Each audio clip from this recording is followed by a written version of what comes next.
Hello everyone and welcome. My name is Johanna Kiriakou and I'm the UDRH Promotions Coordinator at the University of Melbourne Department of Rural Health. I would like to acknowledge the traditional owners on the lands from which this webinar is recorded and streamed. To me, it is Yorta Yorta country. I acknowledge their elders past, present and emerging whose cultures and customs nurtured and continue to nurture these lands. A couple of housekeeping points before we start. Could viewers please ensure you change your view on the top right-hand corner of your screen to speaker view. There will also be an opportunity to ask questions throughout the Q&A icon at the bottom of your screen. Feel free to type your questions throughout the webinar. We will attempt to answer as many questions as possible. The University of Melbourne Department of Rural Health are excited to welcome you to our webinar, COVID-19 Impacts in Our Region. All of this evening's presenters are staff of the University Department of Rural Health research team. To start this evening's presentation, I welcome Professor Lisa Bourke, who is the Director of the University Department of Rural Health. Tonight, Lisa will be speaking to why local research matters and COVID impacts to students. Thank you, Lisa. Thanks, Johanna, and good evening, everybody. I'd like to begin by acknowledging the traditional owners of the land on which we come to this webinar from, and in particular the Yorta Yorta people, as I'm on Yorta Yorta country, acknowledging their elders past and present. Tonight I want to talk to you a little bit about our department and the research we do, and kick off by sharing some of the research we did in 2020 during COVID. So here at the Department of Rural Health, we have three main streams of research. Rural health workforce, where we look at how we can increase and enhance the workforce and address rural health workforce shortages, as well as improve and evaluate the training and education that we provide. We also conduct research on chronic illness, particularly around models of service delivery, integrated care and so forth. Some of these are done with particular services, while others are around particular issues such as diabetes, mental illness, palliative care, respiratory conditions and so forth. And our final area is culturally inclusive rural healthcare, which is around increasing access for marginalised and diverse residents. So those people that don't always have access to care, how can we make our services a bit more inclusive for them? Our research continued despite COVID. We continued going, and our researchers took some time, particularly last year, to do some writing. But COVID also presented the opportunities to gather some understandings about the experiences of rural people during the pandemic. And we knew that a lot of the research that would be conducted about COVID would be done in the cities. So in 2020, several of us undertook some research around the impact of COVID. Tegan and Kristen will talk to you about the impact of COVID on rural residents, people who live in rural areas. Jenny's going to talk to you about some research her and her team did around the impact to practitioners. And I'm going to give you a brief overview of some research we did around the impact to our students.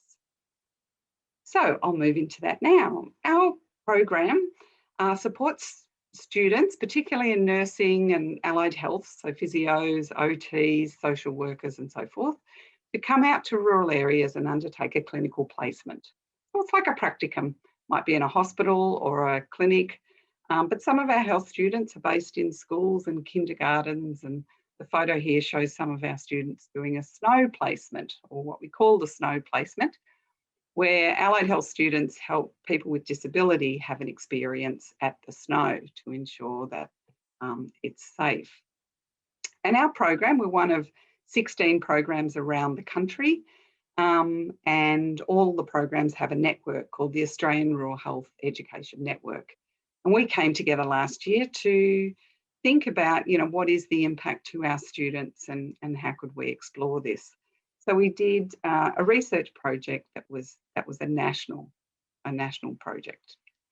And in this project, we surveyed students. We asked students who had a planned rural placement between February and October in 2020 to complete a questionnaire, and 1,500 Students were kind enough to complete our questionnaire.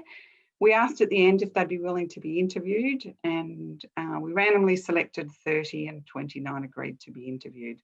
So the full report's available on the AREN website if you're interested, but I'll just give you a taster of some of the key findings. So were students and their placements impacted? Well, of course, 80% of students said their placements were impacted in some way. For 20%, their placement didn't go ahead, so they didn't go to a rural area for their clinical training as planned. And many other students talked about changing supervisors or going to a different health service or changing the accommodation and where they stayed for reasons of social distancing, not being able to travel and those sort of things. It did create issues, students coming out to a rural area. We normally try to immerse them in community, but during COVID, you know, they had to really be locked down in student accommodation, so the experience wasn't quite the same. We did develop some innovative placements where students undertook their placement online and they connected with rural health services and rural people using various technologies to support patients and services and so forth. So there was a lot of innovation. But we asked students lots of questions, and just to highlight, firstly, their concerns. The key concerns that these students have were really around their learning. Am I going to be a good enough practitioner? Am I getting enough experience and enough clinical learning as the students, you know, in previous years? So they're really worried about the quality of clinician they were going to be once they graduated. And the other key concern was, am I going to graduate on time? You know, will I be at uni for another 6 or 12 months?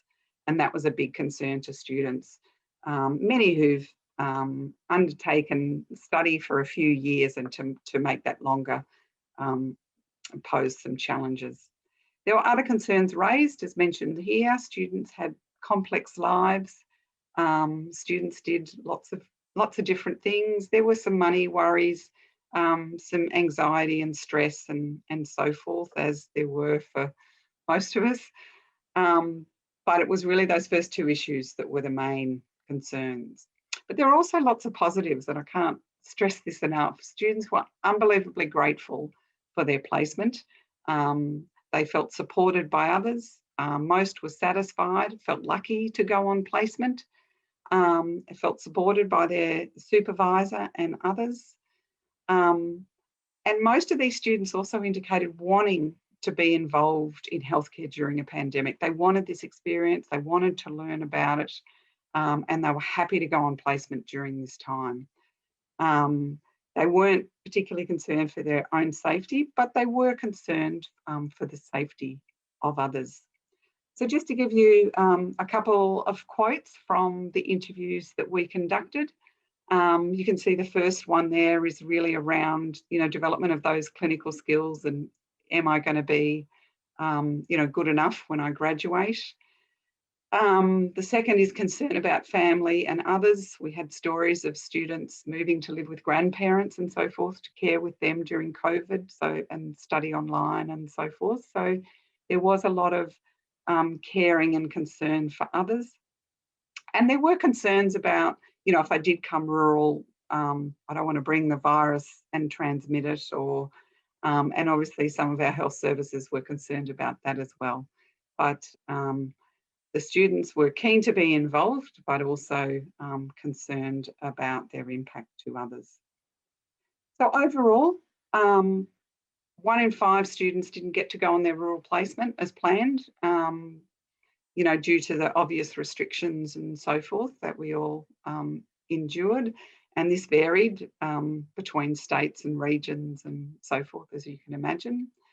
The interviews really highlighted the complexity of students' lives, and when you disrupt them with COVID, when you alter placements and so forth, that had impact on partners and kids and family members and travel and use of somebody's car and lots of different things.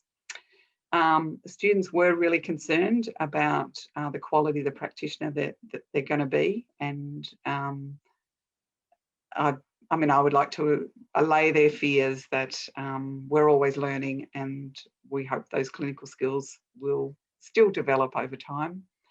We're grateful, the students were unbelievably grateful for any support from universities, health services, and everybody involved.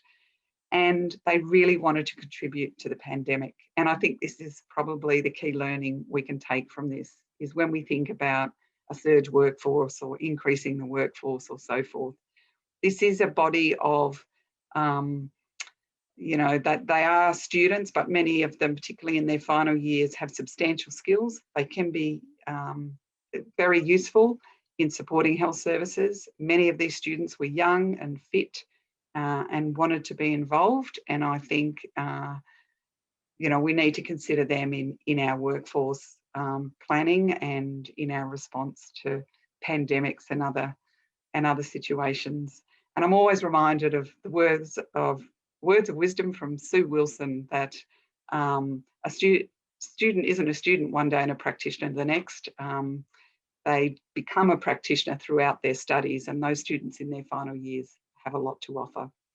So I'll leave it there. Thanks. Thanks for that, Lisa. Fantastic presentation on the resilience of both students and staff last year. I would now like to introduce to you Dr. Kristen Glenister, who is a Senior Research Fellow at the University Department of Rural Health. Kristen will present today on the COVID impact to women and the findings from local research. Thanks, Kristen. Thank you for the opportunity to speak this evening, and thank you, Joanna, for the kind introduction. For some people, the COVID-19 pandemic and the lockdown measures have each brought about worry, stress, symptoms of depression, anxiety, and isolation. And research from around the world has investigated these issues. Dr. Tegan Podubinski will talk about the mental health aspects of the pandemic in her presentation later this evening. Women have been particularly vulnerable to negative changes during the COVID-19 pandemic because they make up a large proportion of the health workforce on the front line. More women than men have lost their jobs, and women have had to take up a greater amount of the unpaid labour during the pandemic, including caring for elderly relatives and caring for children. Important information about the impact of the pandemic on women's employment and educational opportunities has started to emerge. But we wanted to know whether the pandemic has also been associated with changes to women's health behaviours, such as exercise, consumption of unhealthy food, and consumption of alcohol. So health behaviours are important risk factors for chronic disease. However, people living in rural areas often exhibit poorer health behaviours than people residing in major cities. Most of the audience this evening will be joining us from inner regional areas where rates of smoking, risky alcohol consumption, and overweight and obesity are higher than in cities.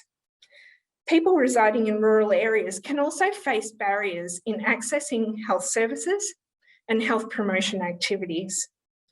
Regardless of location, most Australians find it challenging to eat sufficient fruit, vegetables, and do sufficient exercise. So we already know that there are challenges to health behaviours in rural areas, and that women are experiencing numerous negative impacts from the pandemic. We invited rural females across Australia to complete a survey that looked into a range of topics associated with the pandemic, including health behaviours and visits to health professionals. 37% of the females in the study reported that their exercise had decreased during the pandemic. But also there were a significant number of people who reported that their exercise had increased during the pandemic. So overall, there was no net change. This suggests that the pandemic or the lockdown measures were having a different impact on different people, including on their exercise. So only a small number of women reported that they were smokers, but amongst the females who did smoke, almost half reported that their smoking had increased. Overall, there was a net increase in smoking. 39% of the women in the study reported that their alcohol consumption had increased during the pandemic, and this contributed to overall a net increase in alcohol consumption. Similarly, 37% of females in the study reported an increased consumption of unhealthy food, also leading to a net increase in unhealthy food consumption. There were decreases in visits to doctors and other health professionals. So when we drilled down into some of these potentially detrimental changes to health behaviours and visits to health professionals, we found that increased alcohol consumption and decreased visits to doctors and other health professionals was particularly pronounced for females living with children. So what do these results mean? People may have been turning to comfort food, alcohol, smoking, or sedentary activities such as Netflix or gaming as a way of dealing with stress or as an escape mechanism. Limitations in face-to-face doctor or other health professional appointments may have led to people delaying or avoiding routine care. Females living with children may have faced additional barriers accessing health services due to constraints on their time or inability to attend face-to-face appointments by themselves. These changes have the potential to increase the risk of chronic ill health, reduce important health testing, including cancer screening, or even exacerbate pre-existing health conditions. The Australian Institute of Health and Welfare have recently reported that there was a 30% drop in diagnostic breast cancer screening and a 45% drop in cervical cancer screening between January and June 2020. So these findings may suggest that females residing in rural areas may need tailored support to maintain or improve beneficial health behaviours during and after the pandemic. Females with carer responsibilities may need additional support. Policies brought in during and after the pandemic must not further disadvantage women or people with carer responsibilities. We received a number of excellent questions from tonight's audience, and we thank the people for these questions. One person asked, how can we get politicians and CEOs to take these issues seriously and reallocate resources accordingly? In reply, I'd say that we need to seriously look at prevention rather than accepting the increasing tsunami of chronic disease. We also need to accept that health behaviours are not simply a matter of personal choice. We need to think about systems-level solutions and support people to cope with adversity in healthy ways. So how do we advocate for these changes? I wish I knew of a silver bullet, but the worst thing that we can do is nothing.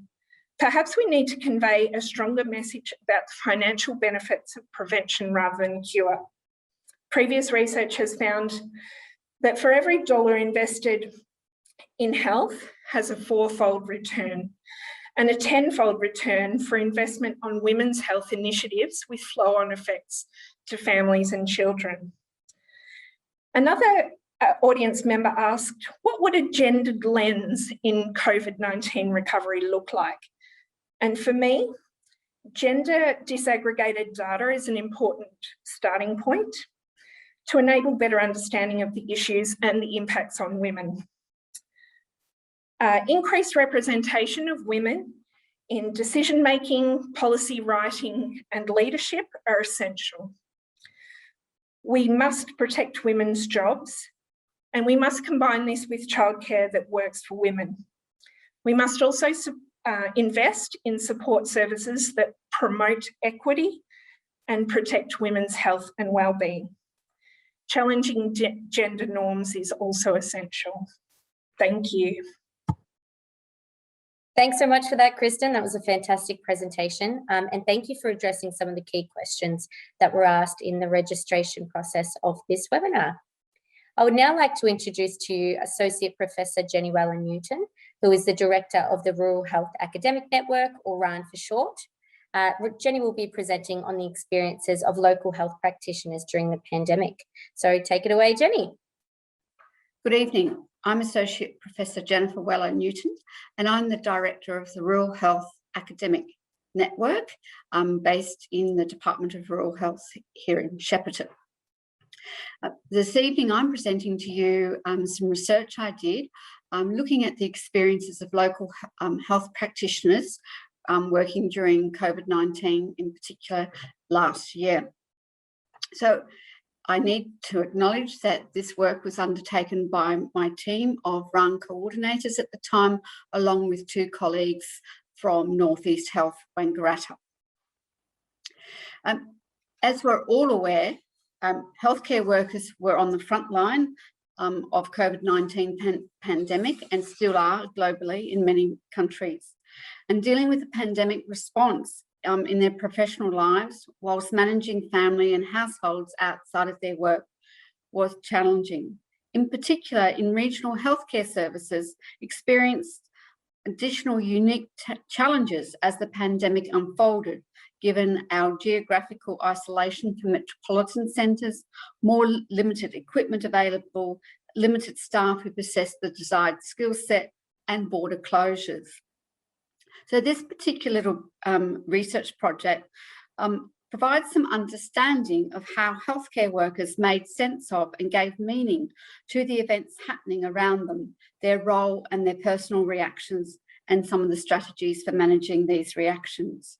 So the overall aim of this particular research was, what does it mean to be a healthcare worker in regional health services during COVID-19? In particular, what we did do was we invited across 3 regional health services, so Albury-Wodonga Health, North East Health and Echuca Regional Health, any frontline healthcare worker who would like to participate in this particular project. We ended up with 12 practitioners volunteering to participate, and they came from a range of nursing, physiotherapy and pharmacy backgrounds. And I'm now going to share with you what some of those experiences were like. They were asked to, during over about a period of 6 months, to send in either a written reflection, so about how they were feeling about their work, or they could send in an image that captured how they were feeling at that particular point of time, or they could write a poem if they wanted to. They were given a lot of space to be quite creative in how they wanted to capture their reflections and experiences during a 6-month period. And at the end of that time, we did actually invite those 12 to interview, of which 7 ended up doing a one-on-one interview with myself. So one of the things that really impacted on staff was this absolute issue of constant change. And this particular roller coaster image is an image that one of our participants actually sent in as her reflection, because she felt and she expressed, and particularly when I interviewed her, she talked about that it was just this absolute barrage of constant change. There were different guidelines coming in virtually every day. There were different communications. There were communications coming in from state government. There were communications coming in from federal government. And staff were having to constantly change what they were doing in their work. And in the early days of being in lockdown, it was actually incredibly stressful for them, with the new requirements every day and the dramatic changes that they had to experience. And one participant shared that so many things were changing so rapidly that I constantly felt uncertain and ill-informed, which became very stressful for our healthcare workers and quite challenging. So there was this constant change.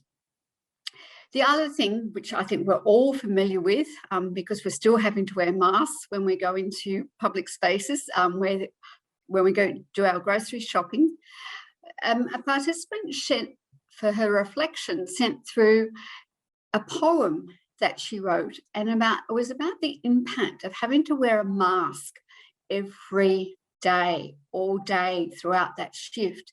And what concerned this participant was how that perhaps might have actually been impacting on what patients were feeling when they were constantly receiving care by people wearing masks. And as this poem quite nicely expresses about the importance of how much you can use your eyes when you're trying to communicate with people when you're covered behind a mask.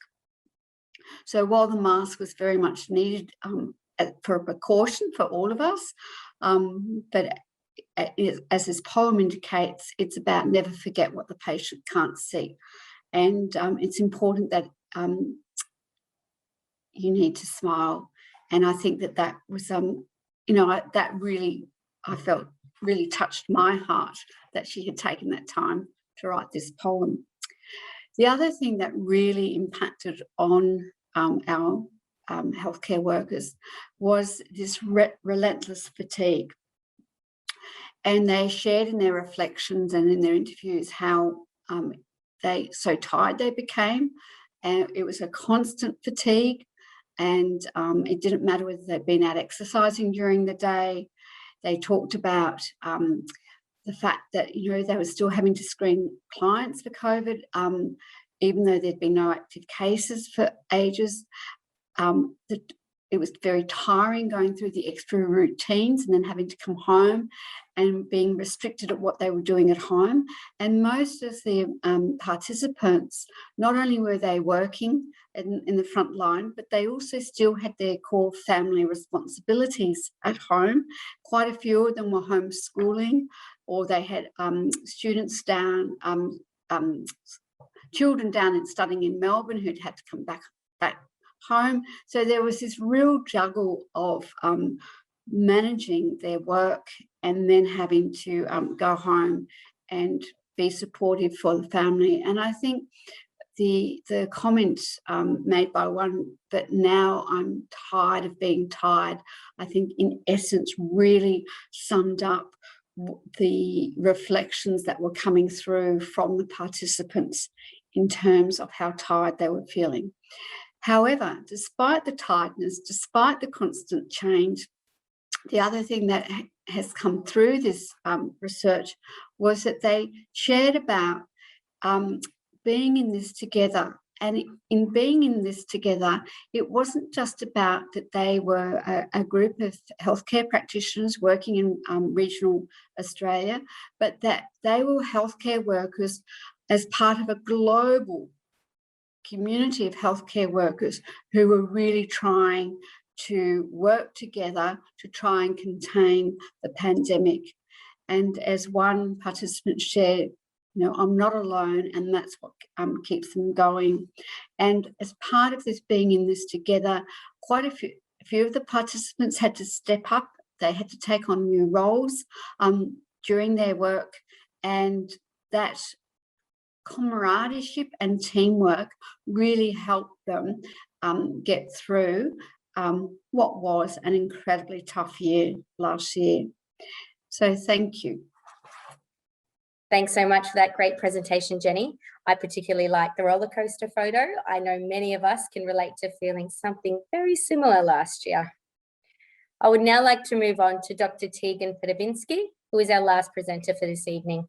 Tegan is a research fellow at the University Department of Rural Health, and she will be speaking about the workforce as a means to enhance wellbeing. Thanks so much, Tegan. Thank you, Joanna, and thank you for inviting me to speak this evening.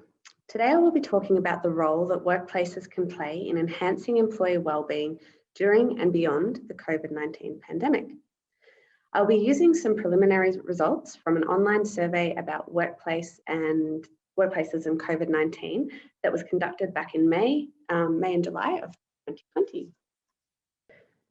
So most employees want to feel supported by their organisation, and arguably this is even more important during events that cause major disruptions such as COVID-19. Since Australia confirmed its first case of coronavirus in late January 2020, Normal work routines have been disrupted. Organisations have been forced to experiment with different ways of working. And in some cases, entire sectors such as hospitality and tourism have been shut down or forced into hibernation. This has led to enormous pressure being placed on many employees to adjust to and continue being productive in these changed and potentially stressful circumstances. And at the same time, and as is common in periods of disruption, individuals have turned to familiar social groups such as workplaces for support. And throughout all of this, organisations have varied in their capacity to be able to support their employees in a way that maintains their ability to undertake key work-related tasks, as well as boost mental health and wellbeing. If workplaces are able to develop their capacity to provide support to their employees through the disruption of COVID-19 and beyond, better employee outcomes for mental health and wellbeing can be expected, along with increased productivity. So from the 29th of May to 8th of July 2020, we asked working Australians aged over 18 to complete the online survey. This survey included the DAS21, which is a brief questionnaire used to assess symptoms of depression, anxiety, and stress. This graph shows the proportion of participants in our sample who scored in the moderate to extremely severe range across the DAS21 scales. The bars represent proportions of approximately 19% for depression, 13% for anxiety, and 17% for stress.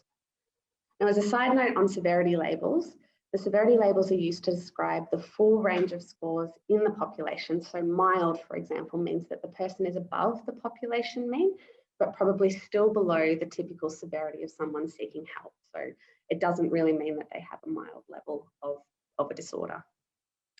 And while not shown on this graph, the average DAS21 scale scores for the participants in our sample were above what we would expect in the Australian population, indicating higher levels of psychological stress than normal. So what can workplaces do to enhance wellbeing? So our survey included a number of questions designed to examine employee experiences of organisational responses to the initial COVID-19 outbreak in Australia. And answers to these questions provided a number of learnings for organisations who wish to mitigate the workplace disruption caused by the pandemic, support employees to undertake key activities during this time, and potentially enhance employee wellbeing. Very broadly, we found that employees want their organisations to think about the people who are working within the organisation, understand their practical and emotional needs, and design and implement strategies to meet these needs in a holistic manner. And that organisations will likely see the most benefit when they anticipate the need and plan for providing employee supports during a time of crisis, as well as behave in a responsive manner to ad hoc employee needs that arise in the midst of a crisis. So what are some considerations for managers as we're going through all of this? So for managers who wish to support their employees during periods of disruption, there are a number of things to consider. So the first is strategy, and some questions that managers could ask themselves here are, does your organisation have a strategy for the continuation of important activities during periods of disruption? And does this strategy include both the practical and emotional elements of employee support? The second thing to consider is policies. So does your organisational policies optimise equity for employees and support employee safety and health and wellbeing? Thirdly, leadership, communication and consultation. Do you place employees at the centre of organisational change decisions? Do you consult with your employees and take their views into consideration? Do you communicate clearly with your employees, clearly conveying desired actions and outcomes? Fourth, infrastructure. Do your employees have access to the equipment and technology they need to complete their jobs safely and effectively from their work environment, whether this be in the office, at home, or anywhere? And finally, workplace demands and flexibility. Do you adjust workload expectations in line with the level of disruption? Do you have a workplace that can flex and adapt to changing circumstances and employees' preferred ways of working? Overall, the capacity of workplaces to support their employees and pay attention to wellbeing will become increasingly relevant as climate-related disasters become more intense and frequent and longer in duration, particularly in rural Australia, which will continue to be disproportionately impacted by disasters in general and is lacking in appropriate services. Thank you. Thank you for that presentation, Tegan. You highlighted some great considerations and suggestions to enhance workplace wellbeing. That now concludes the presentations for this evening's webinar, and we will move on to a panel discussion to answer some questions that you have all asked prior to this webinar and during. So again, I would like to welcome the panel of our fantastic presenters, Professor Lisa Bourke, Dr. Kristen Glenister, Associate Professor Jenny Weller-Newton, and Dr. Tegan Podubinski. So the first question is for yourself, Professor Lisa Bourke. Do you have concerns for the ongoing impact to students once they enter the profession? I know some people are talking about this and do have some concerns about the clinical skills of students who studied during 2020. Was that impacted? What's it going to be like when they come into the workforce? I don't really share these views. I think as clinicians, we learn lots of things all the time. We all learn differently, and we all take different learnings from different or even the same clinical situations. So students were learning during 2020. They might have been learning in a different way. They might have been learning slightly different skills, but they will take and use those learnings in their practice. And once students become practitioners, they'll keep learning, they'll keep developing their skills. Ask any practitioner about how much they learnt in their first year of practice. And they'll probably tell you it was one of their most demanding learning years. So I think healthcare is a career that involves ongoing learning. We're all learning all the time, and we all have to keep up with changes in healthcare. COVID's a testament to that. And students will keep learning. They might come in with stronger on some skills and not as much experience on others, but they will catch up very quickly. And I was really delighted with the responses from students, the caring that they showed, and their just their desire to learn from this pandemic and offer their skills and services. Thanks for that, Lisa. Now moving on to yourself, Jenny. A question that was quite frequent through the registration process was, is telehealth easing off now as medical centres reopen? Very good question, Johanna.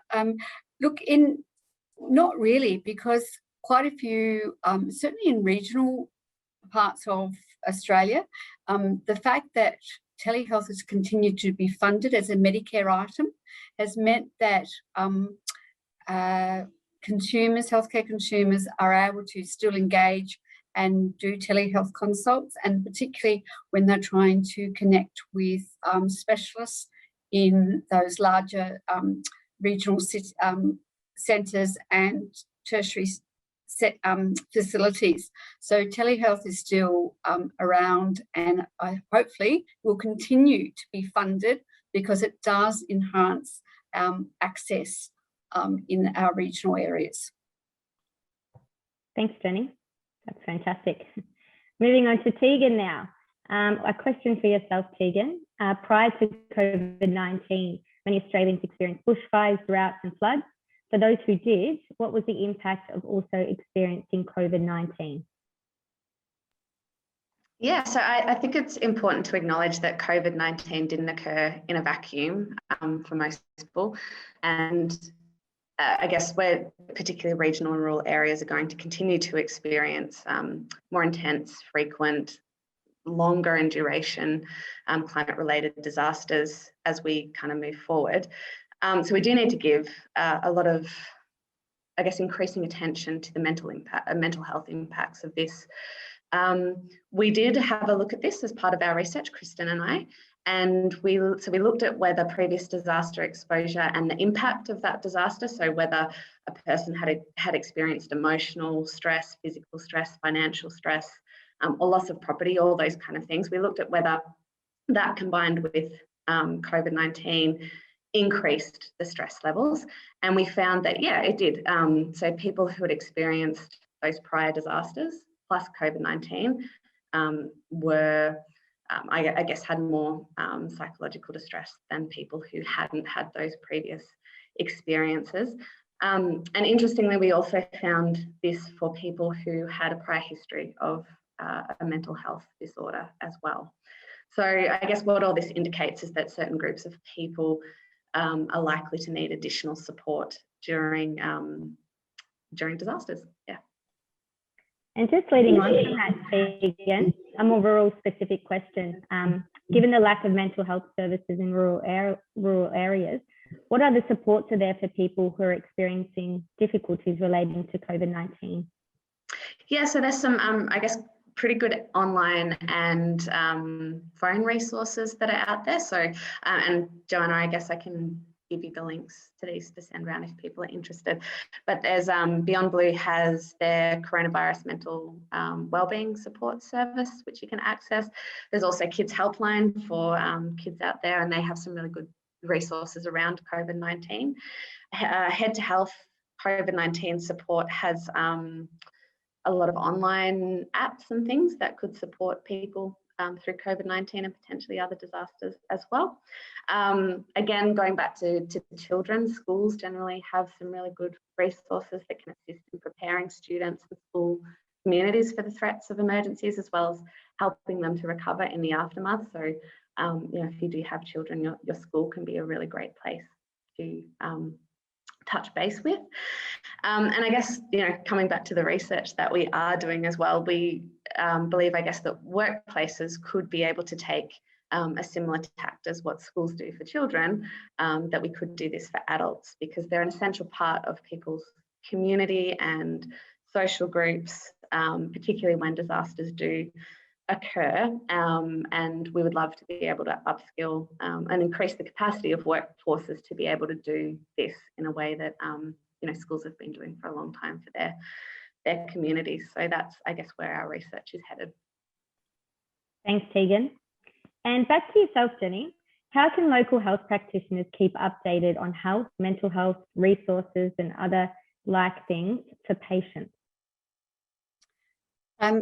Again, good question. Certainly for health practitioners, many of our professional organisations, so my background discipline is in nursing and midwifery.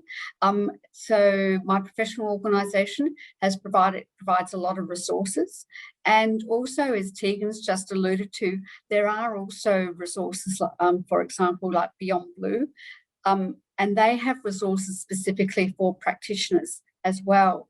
And there has certainly, the other thing that has happened as a result of the pandemic is a lot more short courses and webinars are available for free to health practitioners to engage with. And so, and certainly I know that that's one really good avenue, because quite often those webinars are actually run sort of perhaps early evening, so it's sometimes more accessible to some health practitioners. But certainly there is a swag of resources becoming available and building, I think, as we're still in a pandemic and they're still growing. So yes. Thanks so much for that, Jenny. And now, Kristen, I haven't forgot about you. We've had a couple of questions come through in regards to access through the Q&A function. So the first one was there a significant decrease in culturally and linguistically diverse community people accessing services? In this study, we didn't specifically ask for people to describe their cultural and linguistic background, but in other research, it has been shown that people from culturally and linguistically diverse communities access less information about their health using technology than other people.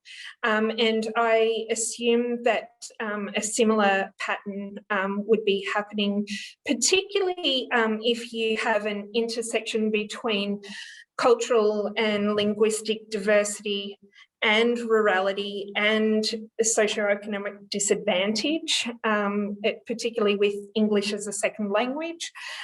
So I presume that similar patterns would be happening at the moment, which would be restricting people's access to care. There's a terrific project that we're about to embark on in Wangaratta, which connects people from diverse backgrounds with trained volunteers to enable people to engage with telehealth and other technology-based health services, to overcome some of those barriers. So I'm really excited to be part of that research. Sounds very exciting. Thanks for that, Kristen. And back to yourself, Lisa. This is in regards to student recruitment. What do you see as the greatest challenges and impacts to rural student recruitment post-COVID? I don't know that well, I think following COVID, I really see a resurgence in rural areas. People are coming to live in rural and regional areas throughout Victoria. They're seeing that working remotely is possible, that there's space and livability across the state, and that rural areas are possibly safer. So I think this will actually assist in growing our workforce and health workforce and recruiting students. So I'm really optimistic. I think what the challenge that faces us is around equal opportunity, ensuring our young people, particularly those young people who are Aboriginal, from low-income families, from families where no one's ever gone to university before, from refugee or new settler backgrounds, and others just for whom getting to university is challenging. And I think we need to be recruiting those students and giving those students the opportunity to thrive. What I see from COVID really is that COVID's exacerbated difference. Those with good jobs like me, I moved home to a relatively nice home, continued with my family, the same income, and life went on. I had access to technology and things were generally okay. For those in casual work, on low incomes, they were the first to lose their jobs. And those who were particularly at risk of COVID, our Aboriginal communities, our elderly, they were forced into greater lockdown and further isolation. We saw differences emerge, and now we need to, I think, rebuild and heal.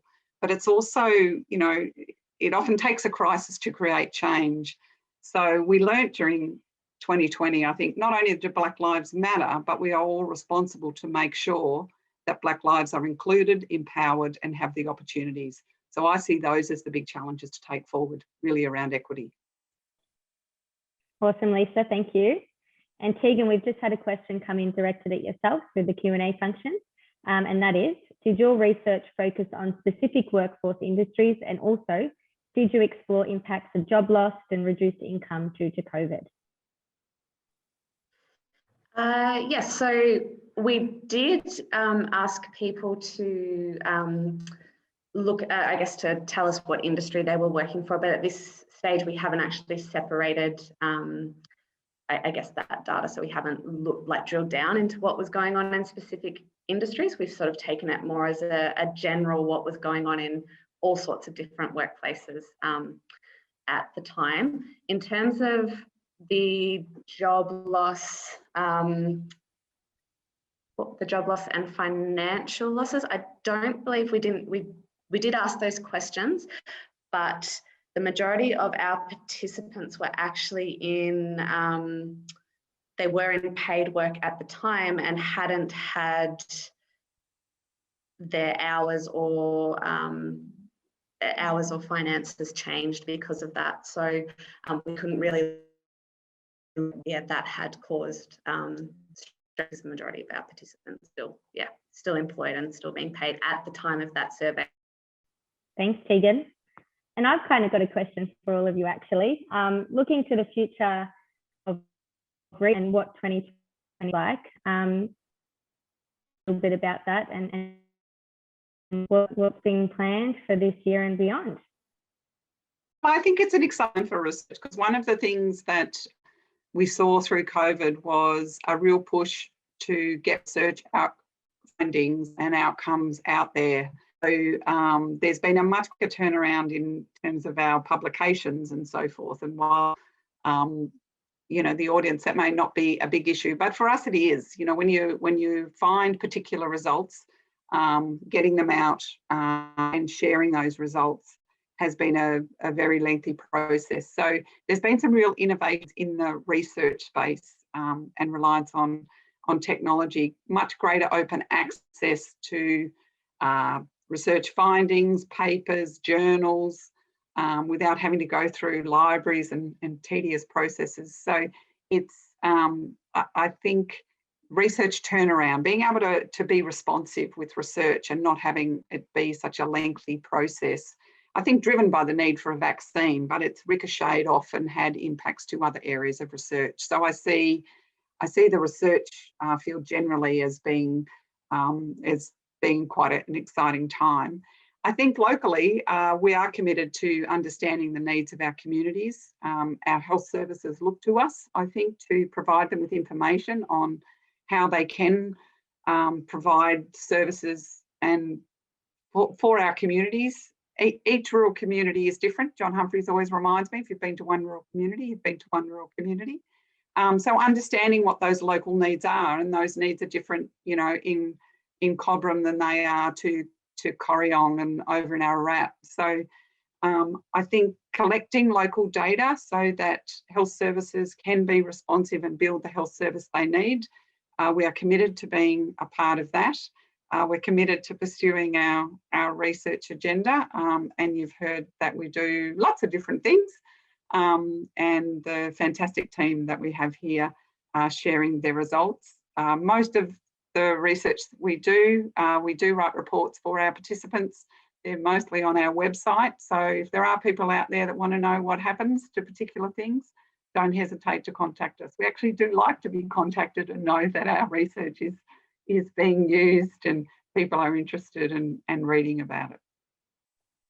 And I think our research is still, the data that I presented this evening, the research, we're still actually doing analysis on that, because it takes a long time to do that particular type of analysis. But I think very importantly is that some of the other research projects that the RAN team were undertaking last year are still ongoing. And in particular, one of the health services, we did a project on telehealth and looking at how allied health professionals manage that transition to moving to telehealth to do their consultations. And we're now hoping to recruit some healthcare consumers who participated and have been doing telehealth consultations to get their perspectives. And that's about looking at whether there's, you know, any improvements that might need to be done in relation to how the telehealth is conducted or set up, what further training clinicians might need in relation to managing their telehealth consults. So I think, and building on what Lisa said, I think the whole pandemic has shown really the importance of research and how research does change and can change what is happening in the world. Because, you know, if you'd asked someone a scientist making vaccines, you know, what would be the standard time to develop a new vaccine, they would normally have spoken about years. And now, you know, we're looking at this rapid turnaround and development. And I think, and socially, it's made our communities so much more aware of the importance of research that individuals undertake. So I think that's been, I think moving forward, people will be more mindful of that important aspect of research. Oh, one of the wonderful opportunities that we have had as researchers this year is blurring those geographical boundaries as well. So we've been able to participate in really large-scale systematic reviews or collaborations with researchers either across the state or across the country. And yeah, those opportunities have been absolutely fantastic. And we've been lucky to be in a position to take up those opportunities. Apologies, technical difficulties on my end. For me, yeah, those collaborations that Kristen was talking about, extending them this year and kind of looking at how we can further the research that we've done in workplaces and perhaps getting an intervention into workplaces that might support what we're doing a little bit more.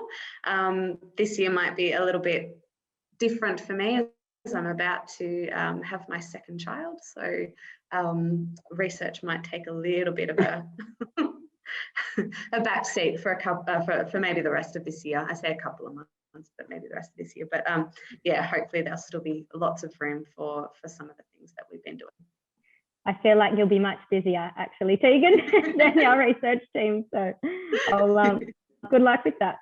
Thank you. I'd like to thank you all for being on the panel tonight. So, Professor Lisa Bourke, Dr. Kristen Glenister, Associate Professor Jenny Newton, and Dr. Tegan Podubinski. You guys have been fantastic and very insightful. If anyone attending tonight has any questions that were unanswered that you would like to be directed to any of our panelists and discuss further, please see their contact details on the screen, or feel free to email our DRH queries email, which is on our website. The Department of Rural Health webinar today has also been recorded and can be viewed on our website in the coming weeks. I thank you all for attending tonight's webinar and hope you enjoyed hearing about research happening in our region. We're very proud. So it was a fantastic event to show off the amazing things that we're doing and the future of research in our region. Be sure to keep an eye out for more webinars happening within the department over the coming months. Particularly next month, we've got a very exciting webinar. So jump on our website and register for that. But again, thank you all for attending tonight. We really appreciate it. And thank you again to our panelists.